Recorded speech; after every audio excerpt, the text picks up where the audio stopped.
오늘날 프로그래밍을 배우면 거의 반드시 마주쳐야 하는 용어지만 사람들이 이를 이해하고 설명하는 방식은 다양해요. 대학교 교수님들은 붕어빵을 예시로 많이 드시고 현업에 더 가까우신 분들은 실제 어느 사물에 대입해서 프로그래밍 하는 거라고 설명하시는 걸 많이 볼 수 있어요. 무언가를 딱 비유될 수 있는 단순한 개념이 아니고 여러 관점에서 다르게 표현될 수 있는 코끼리 같은 거라 다 맞는 말이지만 또 배우는 사람의 입장에서는 다 듣고도 좀처럼 이해되지 않는 개념일 거예요. 실제로 예시들을 보고 프로그래밍 해보기 전까지는요. 본질은 간단해요. 객체 지향이란 어떤 프로그래밍 방식, 방법론이에요. 이게 왜 만들어졌느냐? 우리 프로그래머들이 프로그래밍을 더 쉽게, 더 잘하기 위해서죠. 얄팍한 코딩 사전에서는 바로 이 관점에서 객체 지향을 설명해 보도록 할게요. 비유가 컴퓨터 공학적으로 정확히 맞아 떨어지는 것도 아니고 자바로 작성해서 보여드릴 코드들도 베스트 프랙티스는 아니니까 어디까지나 쉬운 이해를 위한 풀이로 들어주시도록 해요.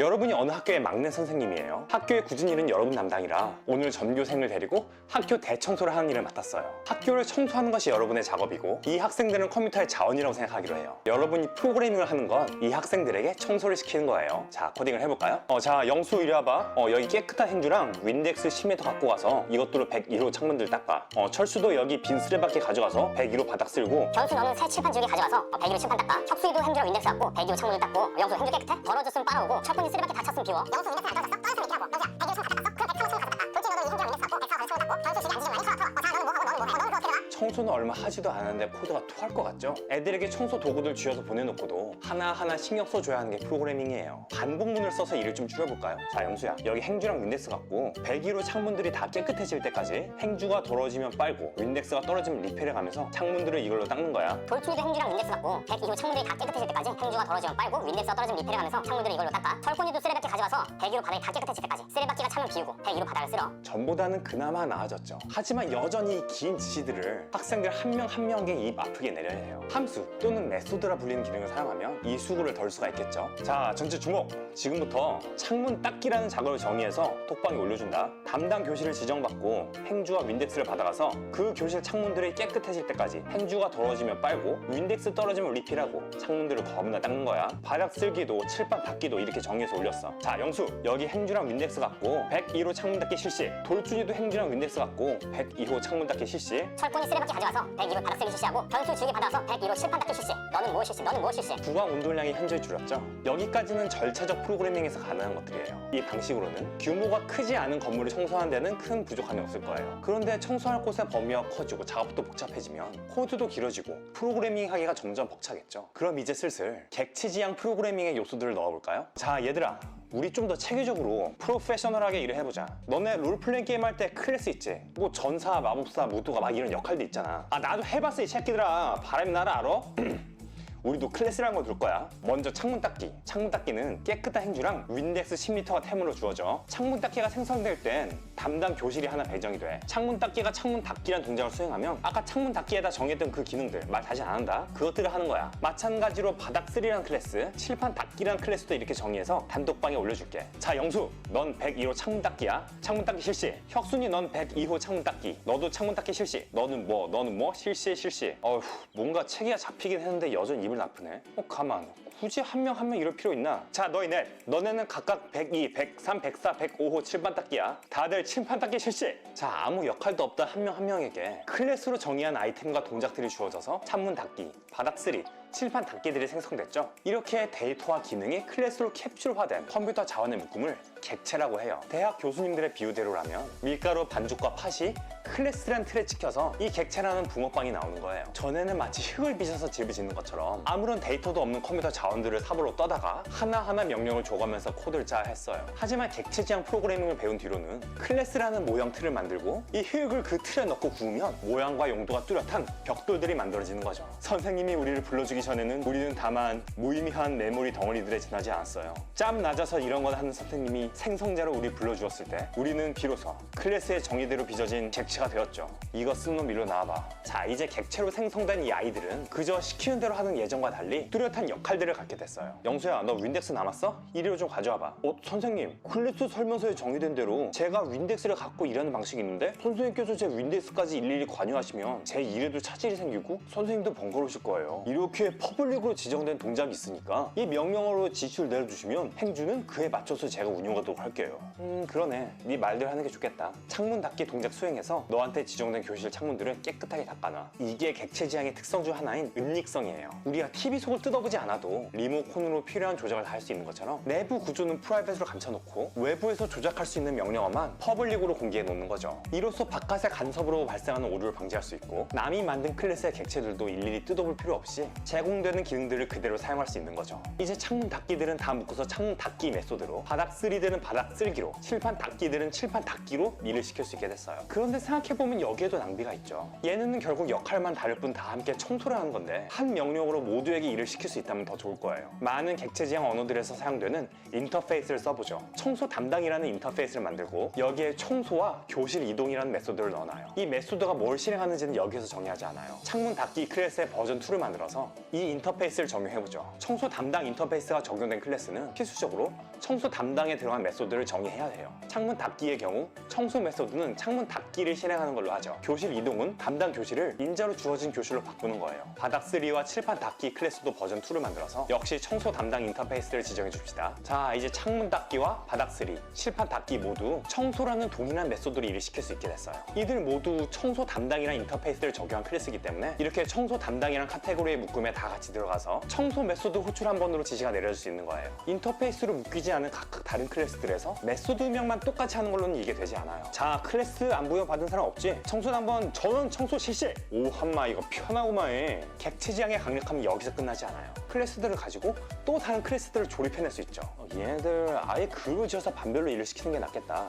자, 얘들아 단톡방 한번 봐봐. 교실 청소팀이라는 팀 규모의 클래스를 정해놨어. 창문 닫기 2, 바닥 쓸이 3, 칠판 닫기 하나가 한 팀을 이루는 거야. 이 팀의 교실 청소라는 지시를 내리면 팀원 전원이 자기 클래스대로 청소를 하고 각 팀의 청소 완료 여부를 물으면 창문, 바닥, 칠판이 모두 깨끗할 때 오케이 하면 돼. 교실 이동 지시는 당연히 팀원 모두가 새 교실로 이동하는 거고. 어디 보자. 너부터 너까지 교실 청소팀 1팀으로 모여. 자, 1팀 교실 청소 시작하고 너부터 시작해서 102호부터 105호까지 인원 채워서 교실 청소팀으로 모여. 자, 다 모인 팀들 교실 청소 실시! 1팀 101호 다 했으면 201호로 가서 청소하고 학생 단위로 일을 시키다가 이젠 교실 단위로 묶어서 명령을 내릴 수 있게 됐죠. 진짜 기똥차지 않나요? 그런데 이 교실 청소팀만으로는 청소할 수 없는 교실들이 있어요. 과학실의 경우 실험 도구들이 있어서 이걸 청소할 인원이 따로 필요하거든요. 기존 교실 청소팀 인원에 실험 기구 청소를 위한 인원과 동작을 추가한 과학실 청소팀이란 클래스를 만들어줘야겠죠. 물론 이렇게 아예 새로 정의할 수도 있어요. 그런데 실험 기구 관련해서 일부가 추가된 것 빼고 그냥 교실 청소팀이랑 다 똑같은데 중복이 크죠. 여기서 객체 지향의 상속을 이용할 수 있어요. 교실 청소팀을 상위, 보모 클래스로 해서 여기에 필요한 것들을 더 추가한 과학실 청소팀이란 자식 클래스를 만드는 거죠. 이렇게 교실 청소팀을 상속받는다고 정의하면 교실 청소팀에서 지정한 변수들과 메소드들을 그대로 물려받아요. 여기에 실험기구 닫기란 변수 그리고 메소드마다 얘한테 시킬 것만 추가하면 되는 거죠. 이런 식으로 음악실 청소팀, 컴퓨터실 청소팀도 간편하게 정의할 수 있겠죠. 포유류에서 개, 고양이, 말이 파생되는 것처럼 비교적 추상적인 부모 클래스에서 보다 구체적인 자식 클래스가 만들어질 수 있는 거예요. 그럼 아까 정의했던 창문 닫기 등의 클래스들 다시 살펴볼까요? 다들 공통적으로 담당 교실이라는 변수를 갖고 있죠. 뭔가를 상위 클래스로 둘 수 있지 않을까요? 교실 청소 당번이라는 클래스를 만들기로 해요. 다만 이 클래스는 추상적을 뜻하는 abstract를 붙여요. 이 추상 클래스로는 객체를 만들 수가 없어요. 누구한테 너는 교실 청소 당번이야 라고만 할 수는 없다는 얘기예요. 개라 불리는 동물, 고양이나 불리는 동물은 있지만 어떤 생물을 이거는 포유류라는 동물이야 하진 않죠. 직업이 뭐냐고 물을 때 전문직이라고 대답하진 않잖아요. 특정 객체를 이걸로 부르기엔 너무 추상적이라는 거예요. 마찬가지로 이 교실 청소 당번은 그 자체로서가 아니라 이를 상속한 자식 클래스로만 객체가 생성돼요. 자식 클래스들의 공통 부모 역할만을 위한 클래스인 거죠. 담당 교실 변수를 이 클래스로 옮기고 청소 담당 인터페이스에 있던 것들도 가져오기로 해요. 청소 메소드는 교실 청소 당번에서는 그냥 비워뒀다가 창문 닫기에서 이렇게 덮어 씌우면 되는 거예요. 이렇게 부모 클래스에서 정의된 메소드의 작업이 자식 클래스에서 다른 걸로 오버라이드, 대체될 수 있는 걸 객체 지향의 다형성이라고 해요. 중국집에서 탕수육 주세요 하면 일반 탕수육이 나오지만 이를 상속한 사천식 중국집에서는 탕수육 주세요가 오버라이드 돼서 시뻘건 탕수육이 나오는 거죠. 창문 닫기 등을 이렇게 교실 청소 당번을 상속해서 만들면 코드도 줄고 보다 체계적이고 안정적인 코드를 짤 수 있겠죠. 교실 청소 당번이라는 카테고리를 묶어서 인터페이스에서 그랬듯 한꺼번에 명령을 내릴 수도 있고요. 그러면 인터페이스는 쓸모없는 거 아니냐고요? 상속은 트리 구조의 상하 관계가 뚜렷하기 때문에 때문에 한 자식이 두 부모로부터 상속받는 게 언어마다 불가능하거나 부작용들이 있어요. 반면 인터페이스는 이로부터 자유로워요. 박쥐와 날다람쥐는 포유류란 부모에게서, 날치는 어류란 부모에서 상속받지만 난다는 기능을 인터페이스로 장착해서 대다수 조류와 곤충처럼 날짐승이란 카테고리 안에 들어갈 수 있는 거죠. 우리 프로그래머들은 IT 전문직이라는 부모 클래스에서 상속받지만 대형차 면허, 한식 자격증, 공인중개사 자격증도 인터페이스로 딸 수 있는 거고요. 상속은 물려받는 것, 인터페이스는 장착하는 거라고 생각하시면 편할 거예요. 알겠나요? 한국에서 가장 많이 쓰이는 객체지향 언어인 자바를 예시로 들어서 객체지향의 여러 특성들과 기능들을 설명해봤어요. 제가 보여드린 객체지향 언어의 기능들과 객체지향의 활용법은 지극히 일부에 불과하고요. 객체지향 디자인 패턴 등을 찾아 공부해보시면 크고 복잡한 문제들을 세련되게 해결할 수 있는 객체지향의 강력함을 맛보실 수 있을 거예요. 사실 객체지향은 아까 말했듯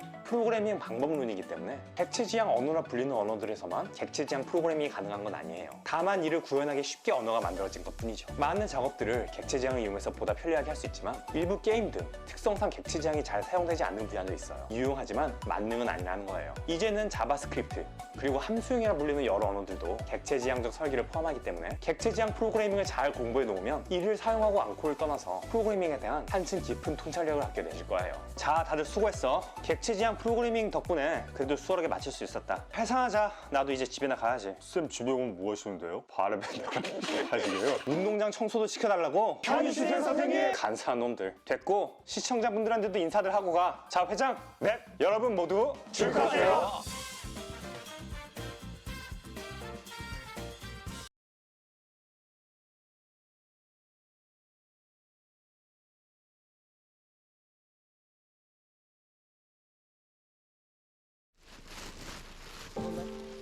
고등학교는 안 다니고 있어요. 제가 뭔가 벌지 않는 생활. 네, 안녕하세요 여러분. 오늘은 객체와 클래스에 대해서 설명을 쉽게, 아주 쉽게 해보려고 합니다. 자, 같이 시작하시죠. 먼저 객체란 무엇일까? 객체란 상태가 있고 행동을 하는 실체를 의미합니다. 이게 무슨 말이냐면, 자, 쉽습니다. 자동차를 예를 들어 볼게요. 지금 옆에서 보시는 것은 SUV 니로 하이브리드 사진입니다. 이게 뭐 뒷광고나 앞광고 뭐 그런 게 아니고요. 저희 집 차가 니로 하이브리드라서 그냥 이 사진을 들고 와본 거고요. 지금 니로가 중요한 게 아니고, 자, 사진 속의 차, 보이는 이 차, 이게 객체입니다. 무슨 말이냐면, 차는 자, 모델명, 현재 속도, 구동 방식, 크기 등등의 여러 가지 상태 정보가 있고, 동시에 직진, 후진, 좌회전, 우회전, 가속, 감속, 브레이크 등등 여러 가지 행동들을 할 수가 있습니다. 이렇게 상태를 가지고 있고 어떤 행동들을 하는 실체, 이 실체를 바로 객체라고 합니다. 자, 이해를 돕기 위해 다른 예를 더 들어볼게요. 우리 사람도 객체라고 볼 수 있습니다. 왜냐하면 이름, 나이, 성별 등등의 상태가 있고 먹거나 놀거나 공부하고 자는 등의 행동을 하죠. 하늘에 떠다니는 구름, 이 구름도 객체라고 볼 수 있습니다. 크기, 고도, 모양 등등의 상태가 있고 움직이거나 비를 내리는 등의 행동을 하죠. 밤마다 보이는 저 멀리 있는 달, 이 달도 객체라고 볼 수 있죠. 달의 크기가 있고 색깔, 지구로부터의 거리 등등의 상태가 있으며 자전하거나 공전하는 등의 행동을 하기 때문입니다. 자, 이처럼 객체는 상태가 있고 행동을 하는 실체라고 설명을 드렸습니다. 그러면 클래스는 뭘까요? 객체의 관점에서 클래스는 어떤 속성이 있고 어떻게 행동하는지를 기술한 설계도입니다. 그러니까 객체의 속성, 그리고 그 객체가 어떻게 행동하는지를 기술한 설계도라는 거죠. 차를 만들기 위해서는 반드시 설계도가 필요합니다. 그죠? 그 설계도를 보면 이 차에는 어떠한 속성들이 있고 어떻게 동작하는지를 자세히 설명하고 있을 거예요. 자, 차 설계도는 차는 아닙니다. 하지만 차 설계도를 보고 차를 만들 수 있죠. 마찬가지로 클래스도 객체는 아닙니다. 하지만 객체는 클래스로부터 만들어지는 거죠. 이해되셨죠? 이게 사실 백문이 불여일견이라고 한번 예를 보겠습니다. 예를 볼 텐데 자바를 통해서 예를 볼 건데요. 자바 문법이 중요한 게 아니고 이 클래스와 객체 자체를 이해하는 데 초점을 맞추시면 될 것 같아요. 자, 첫 번째 예부터 살펴보겠습니다. 카라는 이름의 클래스를 정의를 했어요. 아까 앞에서 얘기 드렸던 것처럼 클래스는 속성을 가지고 또 어떤 행동들을 하는지를 구체적으로 기술하는 것이라고 했죠. 그런 설명서 같은 것이라고 했습니다. 자, 먼저 속성을 정의를 했어요. 차의 속성에는 모델명이 있을 수가 있고 또 속도가 있을 수 있겠죠. 차의 크기가 있을 수 있습니다. 그 외에도 여러 가지 속성들이 있을 수가 있어요. 그리고 차는 출발하기도 하고 멈추기도 하고 그 외에도 직진하기도 하고 좌회전, 우회전하기도 하고 가속하기도 하고 뭐 여러 가지 행동들이 있습니다. 자, 이렇게 카라는 이름의 클래스의 자동차의 속성과 행동들을 정의를 했어요. 이게 클래스입니다. 그리고 그 밑에는 뭐냐면 이제 이 클래스를 바탕으로 객체를 만드는 거예요. 자바에서는 U라는 키워드를 통해서 그 클래스의 실제 객체를 만듭니다. 실체를 만드는 거예요. 실체. 자, 그래서 총 3가지의 객체가 만들어졌어요. 이 3가지의 객체는 모두 당연히 카라는 클래스의 타입을 가지게 되는 거죠. 그런데 여기서 하나 주목해 주셨으면 좋겠는 것은 제가 아까 설명을 할 때 객체는 상태 정보를 가진다고 설명을 했고 클래스는 속성에 대한 것을 기술한다고 했습니다. 자, 그래서 다시 보시면 이 카에서 속성이라는 것을 기술했어요. 근데 실제로 이 속성에 대응되는 값, 여기서는 이제 네임, 모델명을 주목을 해보면 이 모델명에 실제로 대응하는 값은 객체마다 다 다릅니다. 첫 번째 마이카라는 이름의 자동차 객체는 니로라는 모델명을 가지고 있고 두 번째는 소나타라는 모델명을 가지고 있고 마지막 세 번째는 스포티지라는 모델명을 가지고 있어요. 즉, 각 객체의 이 이름이 다 다르다는 겁니다.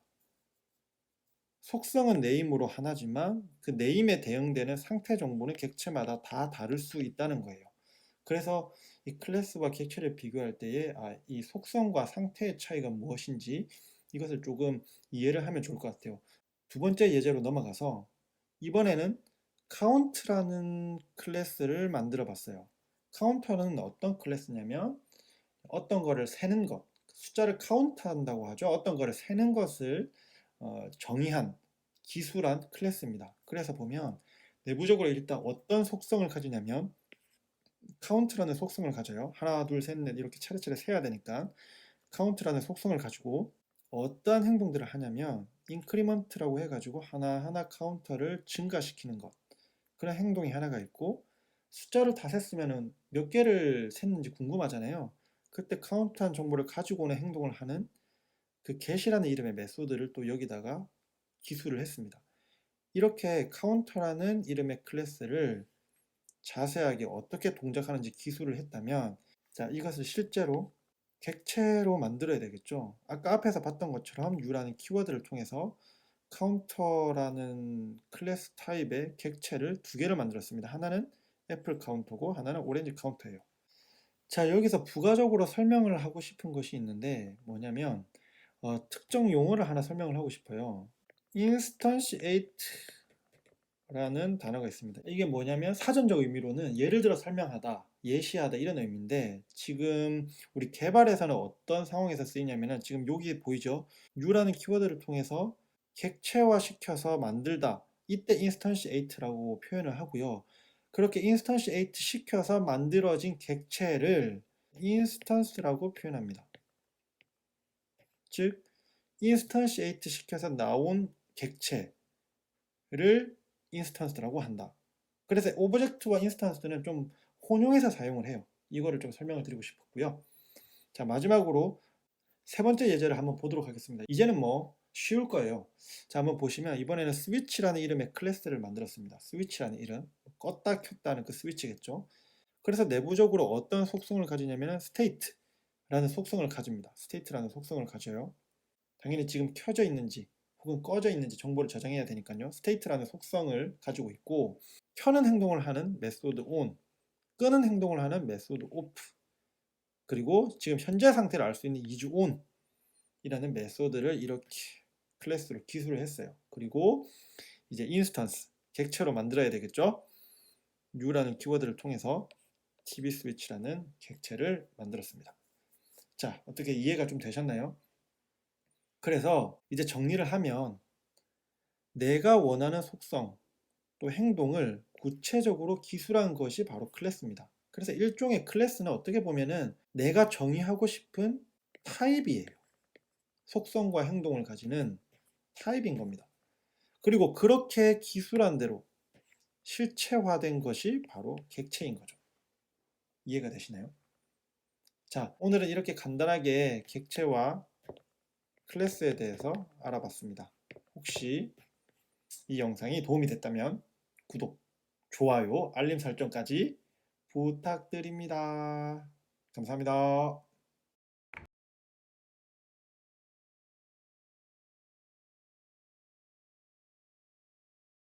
뭐? 자몽 맛도 마시고 싶다고? 잠깐만.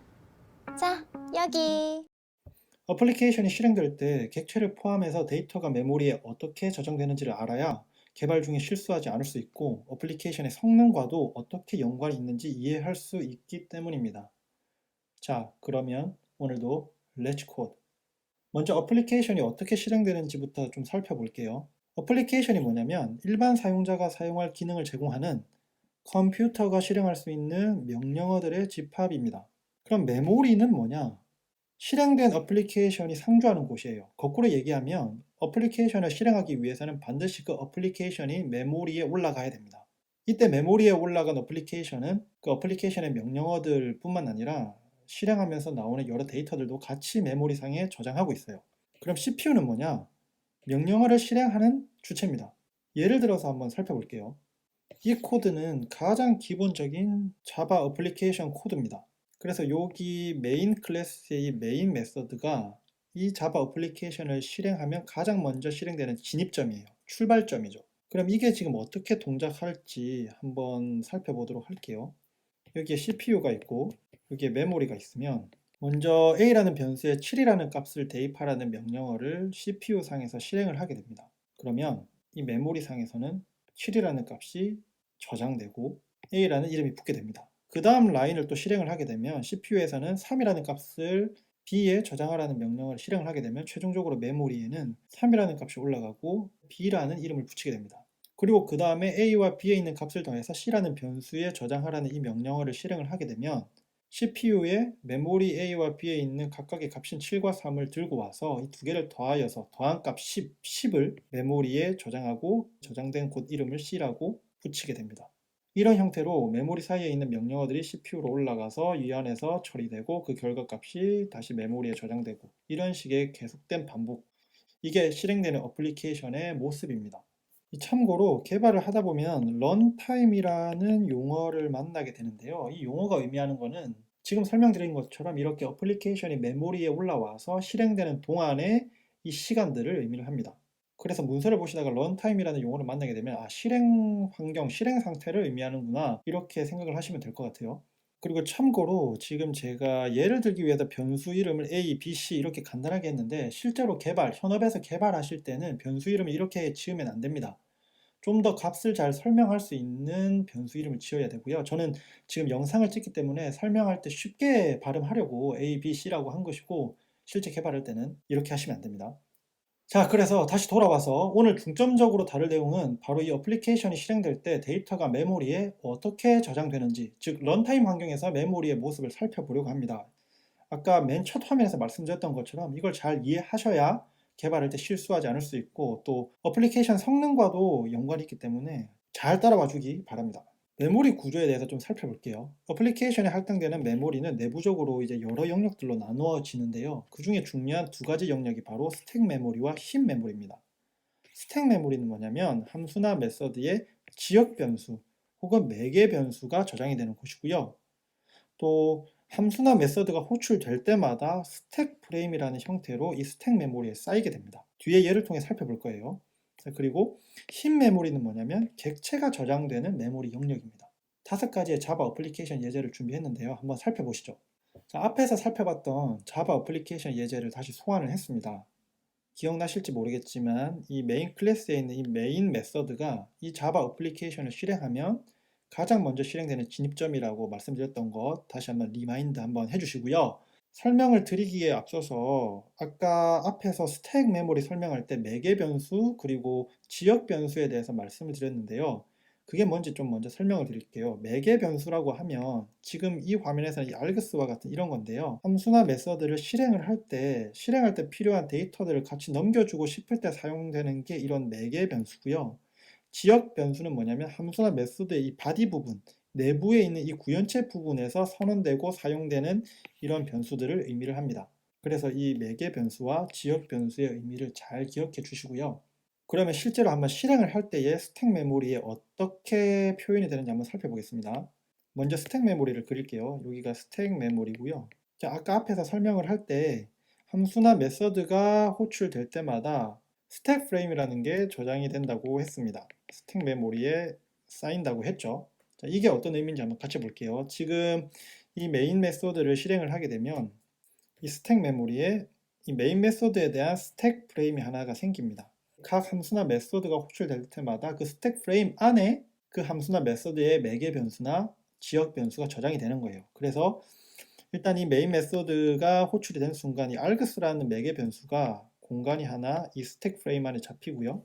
그 다음 숫자 7을 A에 저장하라는 이것을 실행을 하게 되는 순간 7이라는 값이 이 스택 프레임에 저장이 되고 이때 A라는 이름이 붙여지고 그 다음에 숫자 3을 대입하라고 하는 순간 3이라는 값이 같은 스택 프레임 안에 저장이 되고 이 이름은 B라는 게 붙여지고요.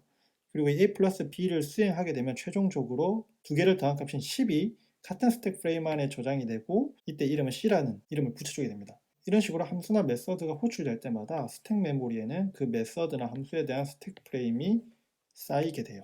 자, 여기서 이 아까 설명을 빠뜨린 게 있는데 이 메인 메서드에 있는 이 args라는 파라미터는 어떤 의미냐면 이 자바 어플리케이션을 실행하면서 추가적인 인풋 데이터를 받을 수 있도록 만들어진 어떤 파라미터예요. 그래서 우리는 예제에서는 이걸 쓰지 않기 때문에 그냥 무시하셔도 괜찮습니다. 자, 어쨌든 이 예제를 통해서 스택 메모리에 스택 프레임이 어떻게 쌓이고 그 스택 프레임 안에 매개 변수와 지역 변수가 어떻게 저장이 되는지를 살펴봤어요. 조금 더 복잡한 예를 살펴보겠습니다. 이제 두 개의 메서드가 있거든요. 메인 메서드가 있고 이 메인 메서드 내부적으로 이 wow라는 메서드를 호출을 하게 되는데 이 예를 통해서 스택 프레임이 어떻게 쌓이고 또 어떻게 사라지는지 이것들을 좀 살펴보려고 합니다. 한번 잘 지켜봐 주세요. 일단 스택 메모리를 또 그려야 되겠죠. 스택 메모리가 있고요. 이 메인 메서드가 진입점이라고 했습니다. 이 메인 메서드가 실행되는 순간 이 메인 메서드에 대한 스택 프레임이 스택 메모리에 하나가 쌓일 거고요. 이 args에 대한 공간이 일단은 이 메인 메서드 스택 프레임에 대해서 잡힐 겁니다. 그리고 그 다음 라인을 실행을 하게 되면 100이라는 값을 A라는 변수에 저장하라고 했기 때문에 이 메인 메서드의 스택 프레임에 100이라는 값을 넣고 A라는 이름을 붙여줍니다. 그리고 이 wow라는 메서드를 호출을 하게 되면 이 부분으로 넘어가게 되면서 wow 메서드에 대한 스택 프레임이 스택 메모리에 쌓여야 돼요. 그래서 wow 메서드를 위한 스택 프레임이 이렇게 생기고요. 그 안에는 먼저 매개 변수가 있기 때문에 num이라는 이름의 매개 변수가 있고 지금은 A를 전달했기 때문에 A 안에 있는 값, 이 100이라는 값을 카피해서 이 안에 저장을 하게 됩니다. 그리고 이어서 이 wow 메소드 안에서 num에 있는 100이라는 값과 4를 곱해서 B에 저장하라는 명령어를 실행을 하게 되면 결국 400이죠. 100 곱하기 4는 400이니까 400이라는 값이 이 wow 메소드의 스택 프레임 안에 저장이 되고 거기에 이름을 B라고 붙여주게 됩니다. 그리고 그 다음 라인에서 이 B를 반환하죠. 리턴하죠. 그러면 이 400이라는 값을 리턴하라고 하는 겁니다. 어디로 리턴하라고 하는 거냐면 지금 코드상 리턴해서 이 메인 메서드에 있는 A라는 변수에 넣어주라라는 코드인 거죠. 그러면 결국은 이 400이라는 값을 리턴하게 되면서 이 wow 메서드에 대한 스택 프레임은 이제 스택 메모리 상에서 사라지게 됩니다. 왜냐하면 이 wow 메서드에 대한 호출은 이제 끝이 났으니까요. 그러면 이 스택 메모리 상에서 wow에 대한 스택 프레임은 이제 사라지고요. 아까 400이라는 값을 메인 메서드에 있는 A라는 변수에 넣어주려 했기 때문에 이미 여기에는 100이라는 값이 있지만 이것을 없애고 400으로 바꿔주게 됩니다. 이제 어떤 식으로 스택 메모리가 동작하는지 그리고 스택 프레임이 무엇인지 이해가 되셨나요? 스택 프레임은 메서드나 함수가 호출될 때마다 스택 메모리에 쌓이는 것이고 그 스택 프레임 안에 그 함수나 메서드의 매개 변수나 지역 변수가 저장이 된다. 이렇게 이해를 하시면 될 것 같아요. 자, 보셔서 아시겠지만 스택 메모리에서는 메모리 관리가 함수 호출과 종류에 따라서 자동적으로 스택 프레임이 생겼다가 사라지고 하기 때문에 이 스택 메모리 영역을 개발자가 딱히 관리해 줄 필요가 없습니다. 다만 뭘 기억해야 되냐면 함수나 메서드가 다른 뭔가를 호출하고 또 그 안에서 뭔가를 또 호출하고 그 안에서 또 호출하고 호출하고 또 호출해서 계속해서 끝나지 않고 호출하면 어느 순간 스택 프레임이 스택 메모리에 너무 많이 쌓여서 더 이상 남아있는 스택 메모리 공간이 없으면 어플리케이션은 죽어버리게 돼요. 이게 보통 재기 함수나 재기 메소드를 잘못 작성하면 이런 현상이 발생하거든요. 그런데 오늘은 재기 호출에 관련된 내용은 다루지 않기 때문에 궁금하신 분들은 따로 공부해 보시면 될 것 같습니다. 자, 이제는 힙 메모리가 어떻게 동작하는지를 살펴보도록 하겠습니다.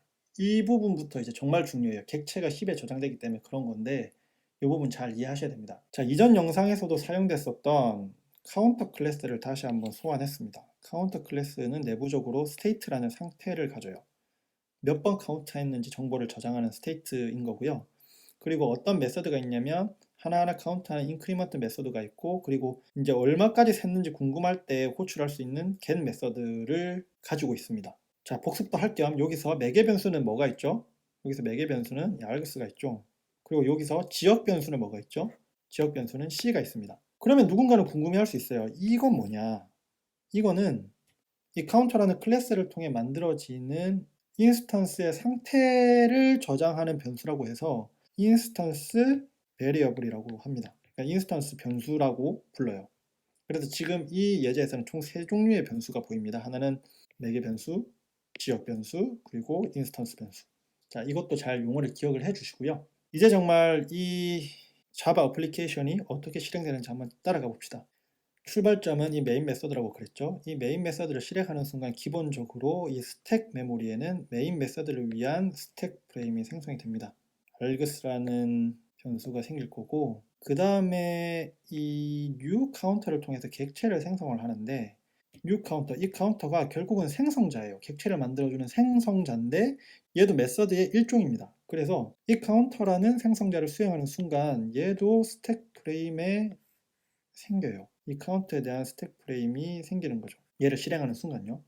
그리고 얘를 실행하면서 드디어 이 힙에 객체가 생성됩니다. 카운터 클래스 타입의 객체가 생성이 돼요. 이 스테이트 정보가 여기에 저장이 되는데 이때는 기본값 0이죠.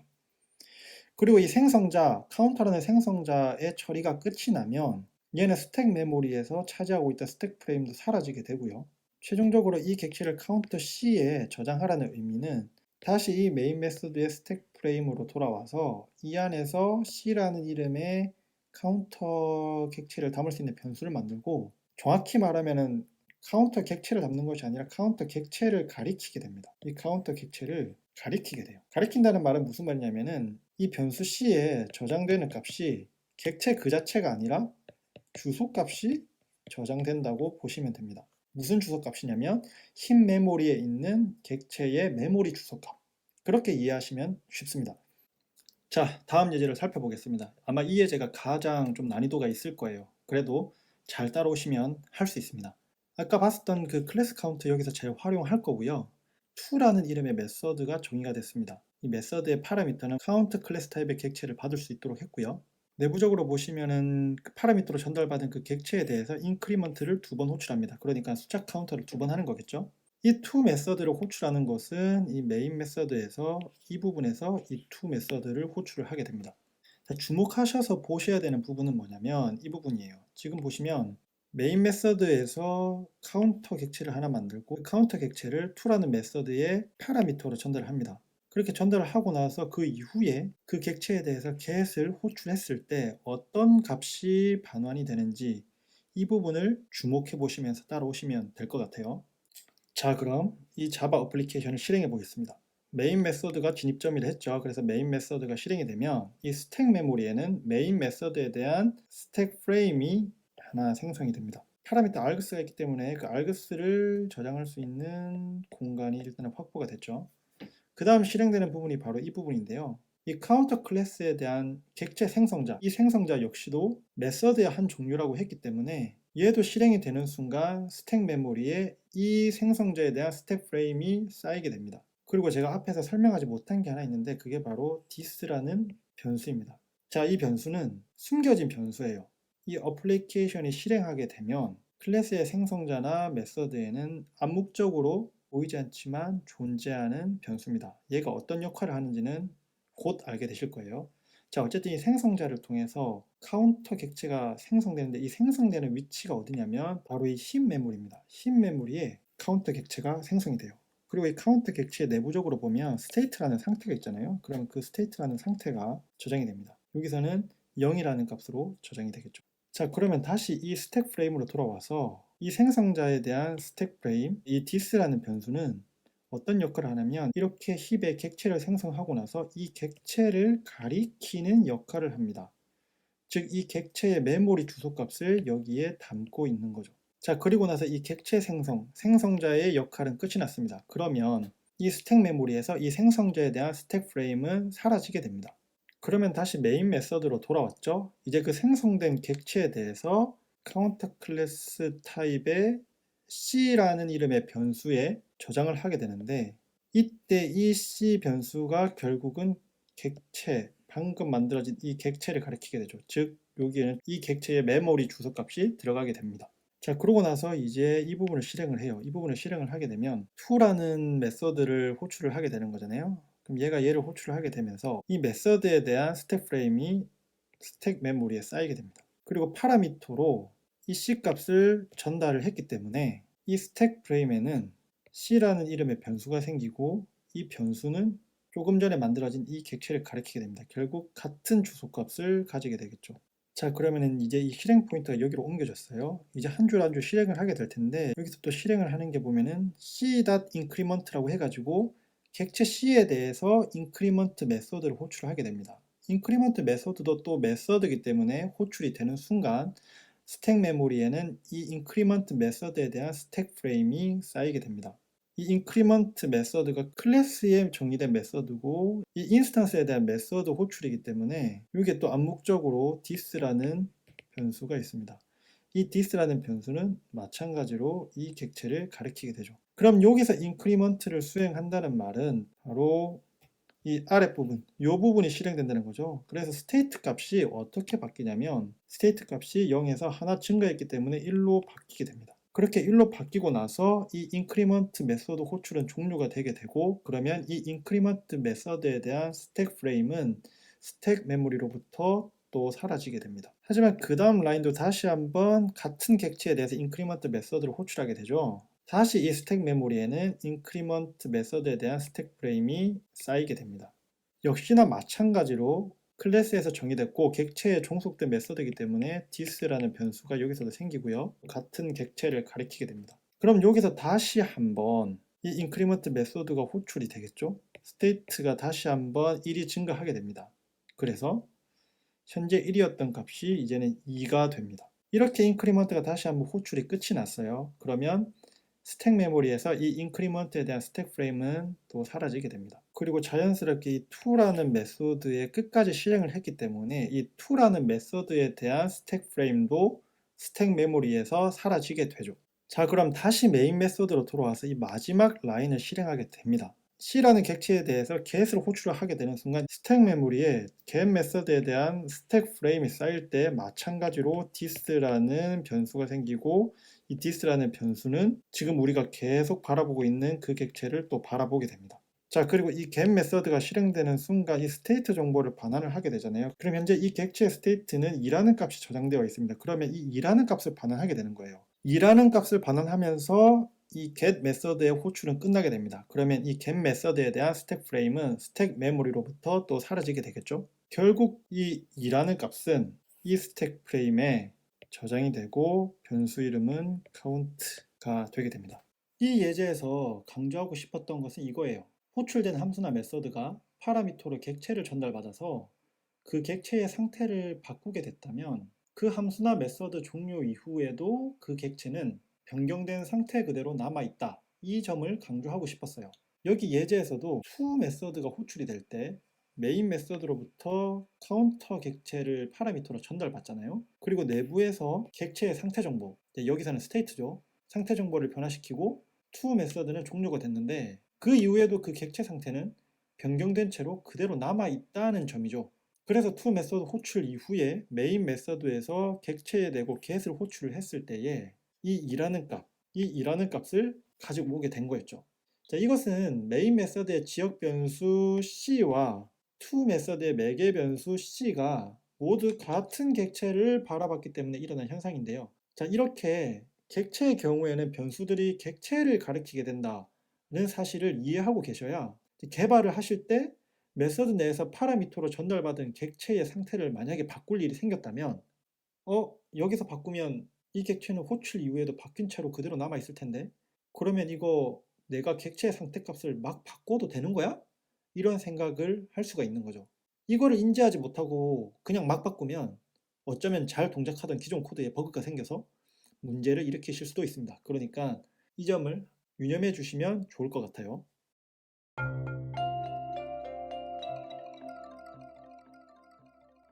Welcome to Predictive Modeling and Machine Learning with MATLAB. In this course, you'll learn how to build and evaluate supervised machine learning models.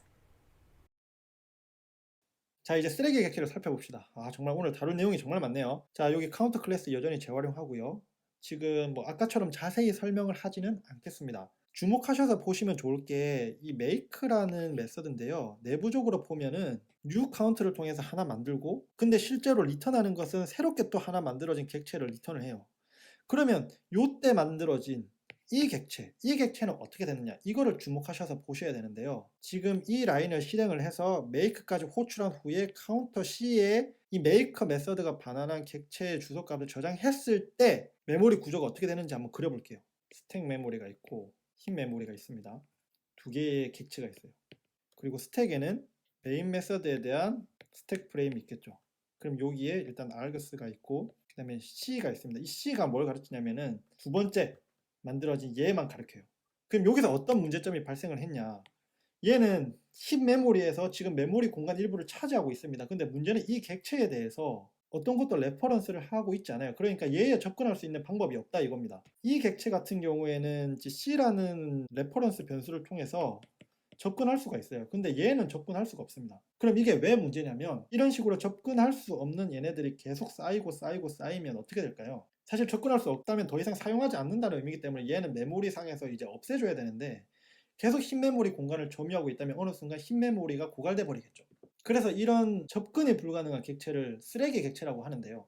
이 쓰레기들을 잘 처리를 해주기 위해서 프로그래밍 언어에 따라서는 여러 가지 방법이 있는데 보통 두 가지 경우인 것 같아요. 제가 알기로는. 하나는 프로그래밍 명령어로 개발자가 직접 이 객체를 이제는 더 이상 안 써. 이렇게 이 객체에 할당된 메모리 공간을 해제시켜 주거나 아니면 자바나 파이썬 같은 언어에서는 언어 레벨에서 이 쓰레기 참조할 수 없는 접근할 수 없는 이 쓰레기 객체들을 알아서 처리해 주기도 합니다. 이렇게 알아서 쓰레기를 처리해 주는 친구를 갈비지 컬렉터라고 하고 줄여서 GC라고 해요. 그래서 이 갈비지 컬렉터가 어떻게 동작하는지에 따라서 어플리케이션 성능에 영향을 미치기 때문에 이 GC도 잘 파악하는 게 중요한데요. 오늘의 주제는 아니기 때문에 추후에 따로 영상으로 찍도록 하겠습니다.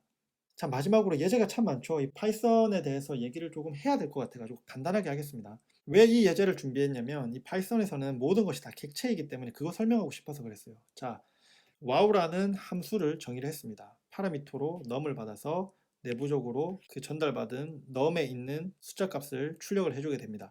자, 그리고 이 wow라는 함수를 쓰기 위해서 숫자 1을 변수 a에 저장을 했고요. 그리고 wow 함수를 호출할 때 a라는 변수를 파라미터에 대입을 해서 전달을 했습니다. 이게 지금 스택과 힙 메모리에 어떻게 표현되는지를 보려고 하는 거예요. 자, 파이썬에서는 모든 것이 객체를 했기 때문에 숫자조차도 객체로 표현됩니다. 이 점을 유념하시고 보시면 될 것 같아요. 자, 이 파이썬 코드를 실행을 하게 되면 여기서부터 당연히 실행이 되겠죠. 왜냐하면 얘는 함수를 정의를 한 거지 실행을 하는 것은 아니기 때문이죠. 자, 실행은 여기서부터 시작합니다. 그러면은 지금 파이썬을 보시면 어떤 함수 안에서 실행하는 것이 아닌데 파이썬은 그게 가능해요. 대신에 이를 위해서 파이썬은 이 스택 메모리에 글로벌 프레임이라고 하는 가장 기본적인 프레임이 있습니다. 그래서 이 프레임에 이제 숫자 1을 넣는 건데요. 이 숫자 1도 파이썬에서는 객체라고 했었잖아요. 그래서 이 숫자 1에 대한 객체가 이 힙 영역에 만들어집니다. 그리고 이 a라는 변수에는 주소값이 저장되는 거죠. 이 객체를 가리키는 주소값이요. 자, 그리고 나서 이제 이 wow라는 함수를 실행을 하게 됩니다. 그러면은 wow 함수에 대한 스택 프레임이 스택 메모리에 쌓이겠죠. 이렇게 프레임이 생기고 num이라는 파라미터가 있고 그 파라미터에 변수 a를 전달했는데 이때 주소값을 또 전달을 한다고 보시면 됩니다. 그래서 마찬가지로 이 num이라는 파라미터도 같은 객체를 바라보게 되는 거죠. 그리고 내부적으로 이제 이 print를 통해서 num에 있는 값 1을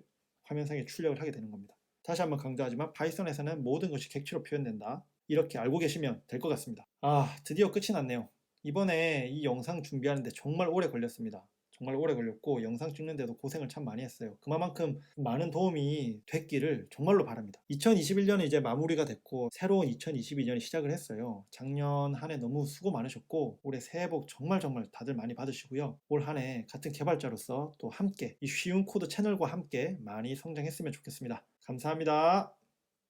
한마디로 스스로는 생존을 전혀 할 수 있는 능력이 없는 상태의 아주 작은 미숙아로 태어났습니다.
카톡